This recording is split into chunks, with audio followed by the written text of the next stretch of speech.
Your Grace, Reverend Clergy, brothers and sisters. So, when I was first given this topic, keeping the faith, why the world isn't that scary after all, I began thinking about the union of church and culture, and I tried to think of an anecdote I could share that defined a moment in my life when I fought for my faith. You know, they always tell you in public speaking class, start off with an anecdote. So I was like, okay. I couldn't think of anything. And for a couple of days, this really bothered me. I was wondering, had I just been passively Orthodox my whole life? Why couldn't I think of a moment that defined this for me? So during these few days of soul searching, I realized that the moment I was looking for wasn't a moment at all. I simply lived my life, day in and day out, 24/7, 365, trying to be an Orthodox Christian and live by the way of Christ.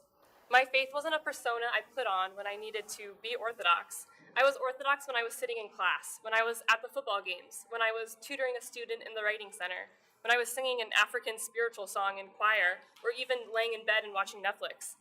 And so I began to reflect instead on how I came to be that way. And I have no great story, but I hope that by the grace of God, you might glean something worthwhile out of this short little talk. I, of course, have my parents to thank beyond anything else. Aside from modeling a Christian life and marriage, they instilled the importance of the church and a life in Christ for me and my brothers. They showed us that going to church was essential. It was unquestionable. If there was church, we went. I never woke up on a Sunday morning and wondered what we were going to do that day. We were going to church. And then, if it was August through February, we were coming home, putting on our sweatpants, and watching football. Not because our dad was the priest, because it was what we did as an Orthodox Christian family. Sure, we could go to that birthday slumber party Saturday night, but we had to climb over our sleeping friends on Sunday morning because mom would be there waiting in the minivan. We could go to the movies with our friends Saturday afternoon, as long as it was over in time for us to be in Vespers. We were late to rehearsals and practices, rescheduled social outings, or my personal favorite when I was younger, skipped school during Holy Week, to fully participate in the cycle of services because church was a top priority. Other things got adjusted before church did. And as I grew older, I began to take on more responsibility in the church.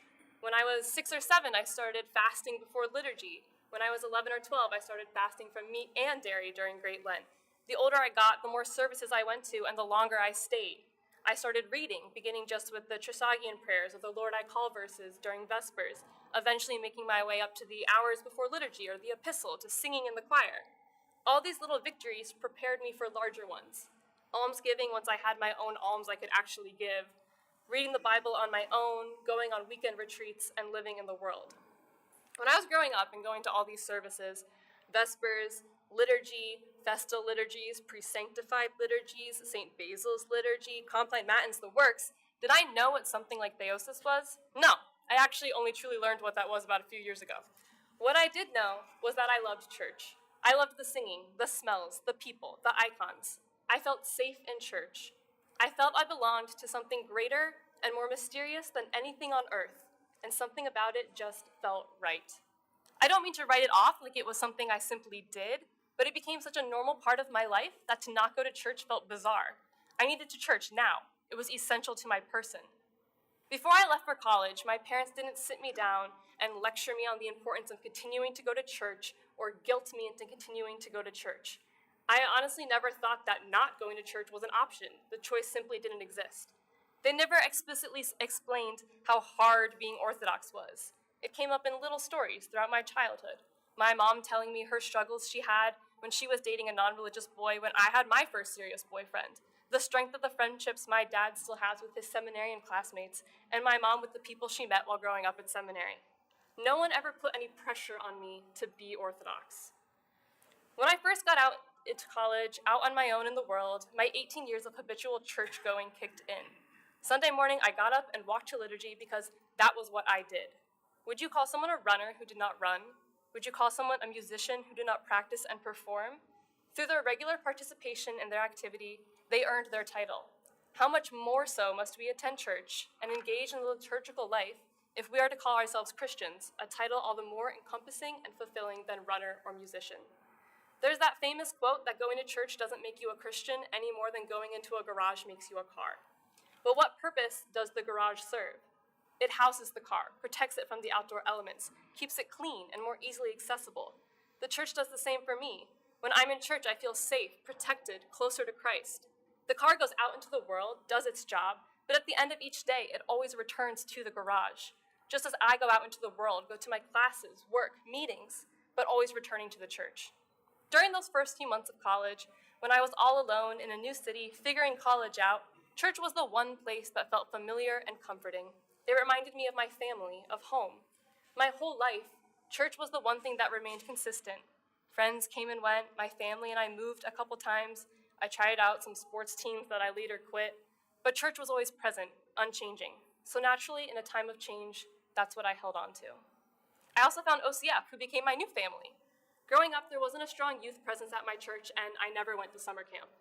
But I had my family who I could pray with and go to church with. Through OCF, I found other people who were walking to church on a Sunday morning because that's also what they did. And it really wasn't that hard because no one else was awake. But I found those people. I found other people whose faith was central to their life, who had been raised the same way I did, who were down to go to Chipotle on a Friday because it's easy to find a fasting meal there. I found my roommate through OCF, and now we rent our house from the church, and just last weekend we had it blessed. OCF became a space where I could grow, not just spiritually, but as a leader and a servant. OCF became the heart of my college experience because I sought out and needed those people who could support, encourage, and hold me accountable the same way my parents did while I was growing up. During the past 4 years of college, I've changed in the predictive ways people do when they go to college. I learned a lot, developed professional and personal skills, made lifelong friends, learned how to pay bills and make my own food. I met people with opposing views, sat in classes where professors said simply untrue things about Christianity, sacrificed time I could have spent sleeping, studying, or with friends to go to church. None of that bothered me because I had been prepared. I wasn't afraid to text my dad in the middle of class to say, "Hey, what do we believe about this?" Or to talk to my OCF friends about some bizarre offhand comment a classmate made.